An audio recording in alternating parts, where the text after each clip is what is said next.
Lecture de la Bible, le livre audio du prophète Jonas. Bonjour chers amis, c'est Christophe. C'est une joie de vous retrouver sur Esprit Nouveau, la grande famille qui vous aide à méditer la parole de Dieu. Abonnez-vous dès maintenant et cliquez sur la cloche pour être sûr de recevoir les nouvelles prières et méditations de la Bible. Je vous souhaite une très bonne écoute de ce livre prophétique, livre de Jonas, et je vous invite pendant cette lecture à partager en commentaire les versets bibliques qui vous touchent et vos intentions de prière, à prier aussi pour celles des autres priants. Au nom du Père, et du Fils, et du Saint-Esprit. Amen. La parole du Seigneur fut adressée à Jonas, fils d'Amittai. « Lève-toi, va à Ninive, la grande ville païenne, et proclame que sa méchanceté est montée jusqu'à moi. » Jonas se leva, mais pour s'enfuir à Tarsis, loin de la face du Seigneur. Descendu à Jaffa, il trouva un navire en partance pour Tarsis. Il paya son passage et s'embarqua pour s'y rendre, loin de la face du Seigneur. Mais le Seigneur lança sur la mer un vent violent, et il s'éleva une grande tempête au point que le navire menaçait de se briser. Les matelots prirent peur. Ils crièrent chacun vers son Dieu, et pour s'alléger, lancèrent la cargaison à la mer. Or, Jonas était descendu dans la cale du navire. Il s'était couché et dormait d'un sommeil mystérieux. Le capitaine alla le trouver et lui dit « Qu'est-ce que tu fais ? Tu dors. Lève-toi, invoque ton Dieu. Peut-être que ce Dieu s'occupera de nous pour nous empêcher de périr. » Et les matelots se disaient entre eux « Tirons au sort pour savoir à qui nous devons ce malheur. » Ils tirèrent au sort et le sort tomba sur Jonas. Ils lui demandèrent « Dis-nous donc d'où nous vient ce malheur? Quel est ton métier? D'où viens-tu? Quel est ton pays? De quel peuple es-tu » Jonas leur répondit « Je suis hébreu, moi. Je crains le Seigneur, le Dieu du ciel, qui a fait la mer et la terre ferme. » Les matelots furent saisis d'une grande peur et lui dirent « Qu'est-ce que tu as fait là ?» Car ces hommes savaient, d'après ce qu'il leur avait dit, qu'ils fuyaient la face du Seigneur.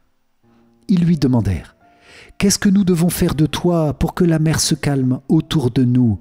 Car la mer était de plus en plus furieuse. Il leur répondit « Prenez-moi, jetez-moi à la mer pour que la mer se calme autour de vous. Car, je le reconnais, c'est à cause de moi que cette grande tempête vous assaille. » Les matelots ramèrent pour regagner la terre, mais sans y parvenir, car la mer était de plus en plus furieuse autour d'eux. Ils invoquèrent alors le Seigneur. « Ah Seigneur, ne nous fais pas mourir à cause de cet homme, et ne nous rends pas responsables de la mort d'un innocent, car toi, tu es le Seigneur, ce que tu as voulu, tu l'as fait. » Puis ils prirent Jonas et le jetèrent à la mer. Alors la fureur de la mer tomba. Les hommes furent saisis par la crainte du Seigneur. Ils lui offrirent un sacrifice accompagné de vœux. Le Seigneur donna l'ordre à un grand poisson d'engloutir Jonas.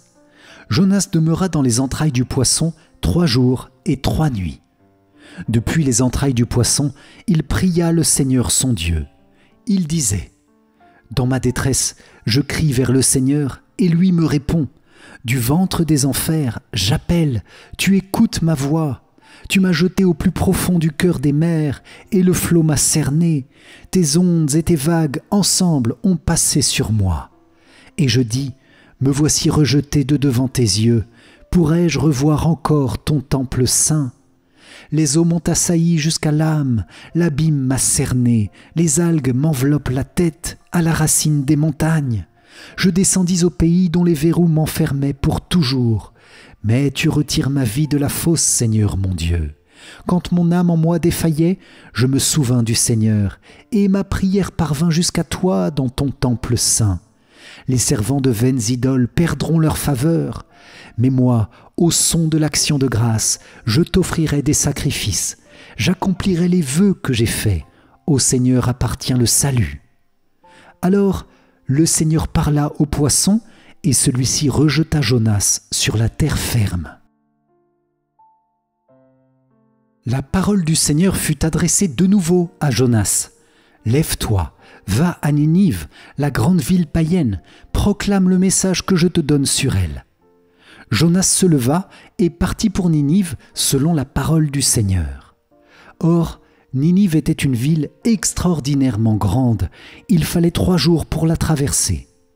Jonas la parcourut une journée à peine en proclamant « Encore 40 jours et Ninive sera détruite. » Aussitôt, les gens de Ninive crurent en Dieu. Ils annoncèrent un jeûne et tous, du plus grand au plus petit, se vêtirent de toile à sac. La chose arriva jusqu'au roi de Ninive. Il se leva de son trône, quitta son manteau, se couvrit d'une toile à sac et s'assit sur la cendre. Puis il fit crier dans Ninive ce décret du roi et de ses grands. « Hommes et bêtes, gros et petits bétail, ne goûteront à rien, ne mangeront pas et ne boiront pas. Hommes et bêtes, on se couvrira de toile à sac, on criera vers Dieu de toute sa force, chacun se détournera de sa conduite mauvaise et de ses actes de violence. Qui sait si Dieu ne se ravisera pas et ne se repentira pas, s'il ne reviendra pas de l'ardeur de sa colère? Et alors, nous ne périrons pas. » En voyant leur réaction et comment ils se détournaient de leur conduite mauvaise, Dieu renonça au châtiment dont il les avait menacés. Jonas trouva la chose très mauvaise et se mit en colère. Il fit cette prière au Seigneur. « Ah Seigneur, je l'avais bien dit lorsque j'étais encore dans mon pays. C'est pour cela que je m'étais d'abord enfui à Tarsis. Je savais bien que tu es un Dieu tendre et miséricordieux, lent à la colère et plein d'amour, renonçant au châtiment. Eh bien Seigneur, prends ma vie. Mieux vaut pour moi mourir que vivre. » Le Seigneur lui dit, « As-tu vraiment raison de te mettre en colère ?» Jonas sortit de Ninive et s'assit à l'est de la ville. Là, il fit une hutte et s'assit dessous, à l'ombre, pour voir ce qui allait arriver dans la ville. Le Seigneur Dieu donna l'ordre à un arbuste, un ricin, de pousser au-dessus de Jonas pour donner de l'ombre à sa tête et le délivrer ainsi de sa mauvaise humeur. Jonas se réjouit d'une grande joie à cause du ricin. Mais le lendemain, à l'aube, Dieu donna l'ordre à un ver de piquer le ricin et celui-ci se dessécha. Au lever du soleil, Dieu donna l'ordre au vent d'est de brûler. Jonas fut frappé d'insolation. Se sentant défaillir, il demanda la mort et ajouta « Mieux vaut pour moi mourir que vivre. » Dieu dit à Jonas « As-tu vraiment raison de te mettre en colère au sujet de ce ricin ?» Il répondit « Oui, j'ai bien raison de me mettre en colère jusqu'à souhaiter la mort. » Le Seigneur répliqua « Toi, tu as pitié de ce ricin qui ne t'a coûté aucun travail et que tu n'as pas fait grandir, qui a poussé en une nuit et en une nuit a disparu. Et moi, comment n'aurais-je pas pitié de Ninive, la grande ville, où, sans compter une foule d'animaux, il y a plus de 120 000 êtres humains qui ne distinguent pas encore leur droite de leur gauche. Acclamons la parole de Dieu. Louange à toi, Seigneur Jésus. Si vous avez apprécié cette écoute de la Bible avec le livre du prophète Jonas, likez et partagez-la autour de vous pour faire découvrir les richesses de la parole de Dieu. N'hésitez pas à revenir sur ce livre pour continuer de le méditer quand vous voulez. Pour vous remercier d'avoir participé, je vous offre mon livre numérique pour mieux lire la Bible. Le lien s'affiche à la fin de cette vidéo ou dans les commentaires. Un grand merci à vous les amis pour cette écoute de la Bible, que le Seigneur vous garde et vous bénisse. Et pour moi je vous dis à très vite avec joie pour notre prochaine prière. Amen. Soyez bénis. Ciao ciao.